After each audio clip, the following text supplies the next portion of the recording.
Good morning, students. So tell me today, how do we see an object? Very good, through our eyes. But can you see an object in the dark through your eyes? Exactly. So we cannot see any object in the dark, but we will have to use light or a source of light like a torch to see in the dark. Now tell me, do you remember we studied yesterday the direction of light? So tell me in which direction the light travels? In a straight line. Very good.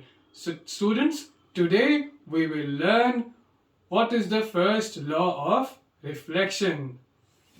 Alright, now I want you to open page number 199 in your textbooks and see activity 16.1.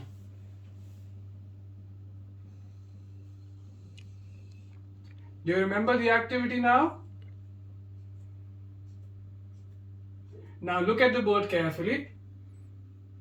Remember, we used a mirror as a reflecting object in the activity. So let's suppose that this is the mirror or any reflecting object.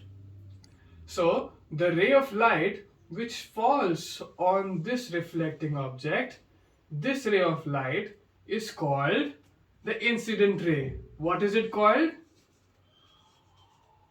The incident ray. Very good.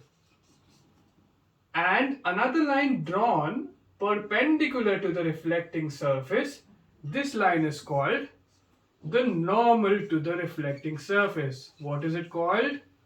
The normal to the reflecting surface.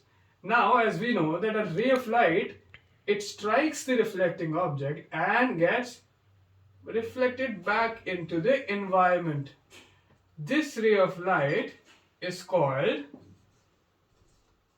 any guesses? Wonderful. This is called the reflected ray. Now, as we can see that the normal and incident ray is making an angle with each other. So this angle made between normal and the incident ray is called the angle of incidence. What is it called? The angle of incidence. And the angle made by the reflected ray with the normal, this angle is called the angle of reflection. What is it called, students? The angle of reflection. This is the angle of incidence and this is the angle of reflection. Now, what does first law of reflection says?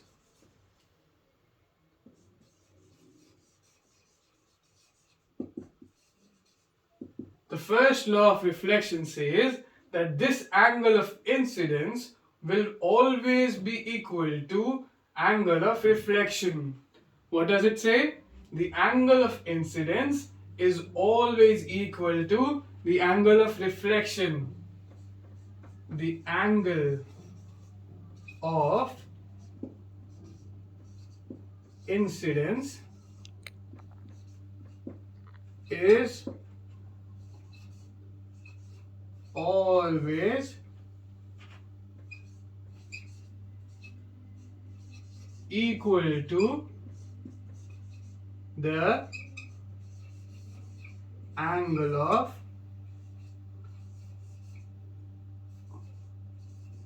reflection, which is denoted by angle R. Now repeat after me. The angle of incidence, this is how we write the angle of incidence in short form. The angle of incidence is always equal to the angle of reflection. The angle of incidence is always equal to the angle of reflection. Now we go through the terms again. The ray of light which falls on the reflecting surface is called the incident ray. The line which is drawn perpendicular to the reflecting surface, this line is called the normal. The ray of light which is reflected back towards the environment, this ray of light is called the reflected ray. The angle made by the incident ray with the normal, this angle is called the angle of incidence. and the angle made by the reflected ray with the normal, this angle is called, very good, the angle of reflection.